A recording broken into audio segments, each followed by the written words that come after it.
সমর্থকরা একত্রিত হয়ে স্টেডিয়ামে বসে শুধু একটাই বিচার চাইতো, we want justice, justice for RG Kar, শুধু একটাই বিচার।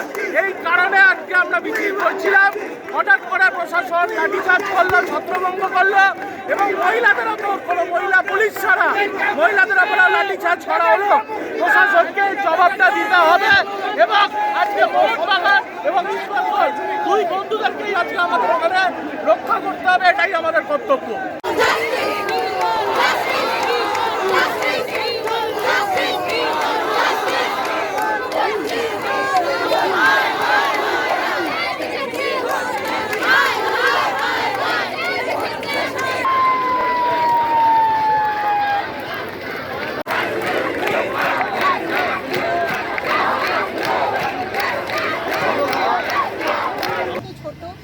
আমাদের কর্মসূচি অত্যন্ত ছোট, একটা সংক্ষিপ্ত পদযাত্রার মধ্যে দিয়ে ছোট্ট সংক্ষিপ্ত কতগুলি চাহিদা আমরা পূরণের মধ্যে দিয়ে এই পদযাত্রা, এই কর্মসূচি অনুষ্ঠান পরিচালনা করলাম।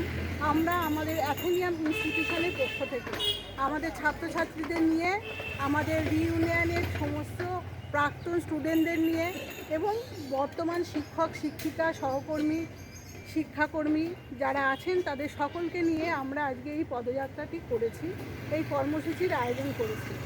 আসলে আমরা একটা গভীর ক্ষত, আমরা একটা গভীর রোগ সমাজের মধ্যে রয়েছে, সেই ব্যাধিটা আস্তে আস্তে আরও গভীরে চলে যাচ্ছে, যক্ষা রোগের মতো আমাদের সমাজটাকে কুড়ে কুড়ে খাচ্ছে। ধর্ষণ কিন্তু আজ নতুন নয়, ধর্ষণ আগেও ছিল, এখনও আছে এবং হতেই থাকবে হয়তো, যদি না আমরা প্রতিবাদ করি। ধর্ষণের আগে হয়েছে কিন্তু মিডিয়া এত বড় করে দেখায়নি আমাদেরকে, আমাদের চক্ষুটাকে খুলে দেয়নি। আমরা কি করেছি, হয়েছে দেখেছি, শুনেছি, পড়েছি, কেউ দুঃখ পেয়েছি, কেউ মর্মাহত হয়েছি। কিন্তু আজকের যে ইস্যুটা, এটা হচ্ছে একজন ডাক্তার যে আমাদের জীবন দেয়, যেখান থেকে আমরা জীবন লাভ করি, আমরা মুমূর্ষু রোগীকে নিয়ে যাই ডাক্তারখানায় কিসের জন্যে? আমরা আমাদের প্রিয়জনকে নিয়ে যাই ডাক্তারখানায় কিসের জন্যে? যাতে তার জীবনটা ফিরে আসে, আমরা তার সাথে আরও বেশি দিন কাটাতে পারি। সেই ডাক্তারকে মেরে ফেলা হয়েছে, সমাজের একটা অংশকে আঘাত করা হয়েছে, তাই আমরা আজ জাগ্রত হয়েছি। আমরা তোমাদেরকে এই কর্মসূচিতে অংশগ্রহণ করেছি, তার কারণ হচ্ছে আমরা তোমাদের কাছে এক নতুন পৃথিবী গড়ে দিতে চাই, যে পৃথিবীতে থাকবে না কোনো অন্ধকার, থাকবে না কোনো শোষণ, ধর্ষক, কেউ কি থাকবে? থাকবে একটা সুন্দর ভবিষ্যৎ, যেখানে শত শিশু কমলের মতো হয়ে ফুটবে, যেখানে শিশুরা কেউ ডাক্তার হবে, কেউ ইঞ্জিনিয়ার হবে, সমাজে নতুন নতুন মেসেজ দেবে। তারা কি করবে? একটা সুন্দর ভবিষ্যৎ গড়বে। মেয়েরা, নারীরা আজ ভয় পায়, রাস্তায় বেরোতে পারে না। আমার সন্তান আছে, একটি ছেলে একটি মেয়ে। আমরা কি করি? ছেলেটিকে ছেড়ে দিই রাস্তায়, কিন্তু মেয়েটিকে বলি না, সন্ধ্যের পরে তুমি বেরোবে না, রাত্রি 9টা বেজে গেলে অত্যন্ত খারাপ, তুমি কখনো এইরকম করবে না। কেন আমরা সেই মেয়েটাকে কেন শিক্ষা দিই না?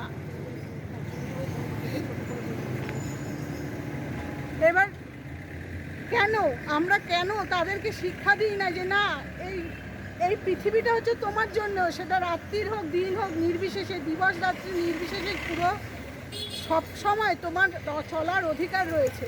অথচ একটা ছেলেকে আমরা ছেড়ে দিই রাতের বেলায় যে ঠিক আছে তুমি যাচ্ছ, যাও, চলে এসো।